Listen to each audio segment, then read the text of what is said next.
In today's video, we are going to be breaking down two of my favorite Lakers plays from this year.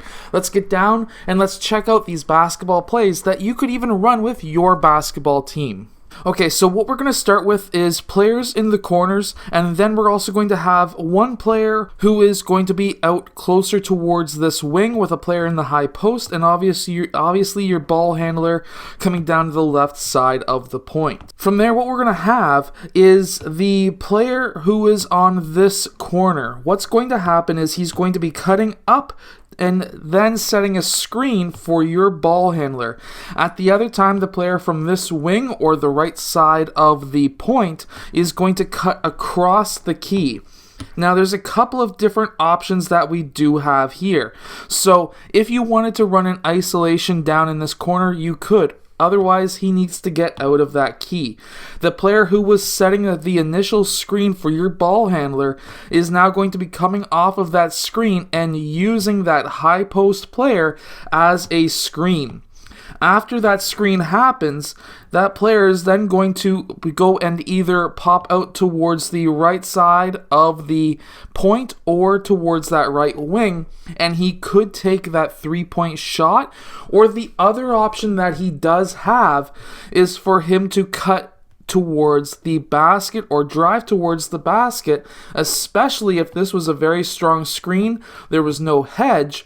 And if this player can get out of the way to move this defender out of the key, then we may have an open lane. But if this player could have gotten out towards this wing, this could have been a nice easy pass out for a three-point shot. But instead he decided to take it towards the basket. Ended up with a layup. So what we're going to have is going to be player 3 in this first play that we're going to be showing you on the clipboard now. What we're going to have is a slight screen, but at the same time, we're going to be having player 5 set up a screen and player 2 cut through. Now with player 2 cutting through, it's going to be opening up that key.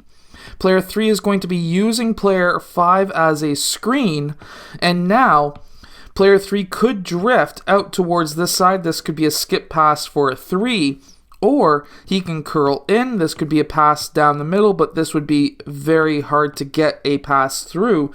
So what we would be looking at is a skip pass and then an attack. Now, when he attacks, player 2, I would like to have out on the perimeter because now, most likely, his defender is going to be coming down playing help, or player 4 could be, in which case he could be passing out to player 4 for a three-point shot or kicking it out to player 2 for a three-point shot. Now in this next play, what we're going to have is a similar setup. However, with this player who's cutting up, what's going to happen is he's going to be still setting that what I call a drift screen, just basically acting like he's going to be setting a screen, but instead he pops out towards this right side or towards the point. Now we're going to be isolating our forward down in that low post. Now this is against a zone defense. We have a 2-3 zone that's setting up. So what we're going to have is, with that pass into the post, we're going to cut across the key, hopefully lifting up that middle defender, but at the same time, the middle defender could come and double team our low post player. Now, the player who is on the other side, as we can see, we set up in a 3-out, 2-in style offense. What we can do now is have, once that middle defender pops up, this player is starting to pay attention over here, which then this player should be staying here, but if he's noticing that his teammates have a lot of attention on the ball handler, then he may want to drift through to cut off any shots from those two players.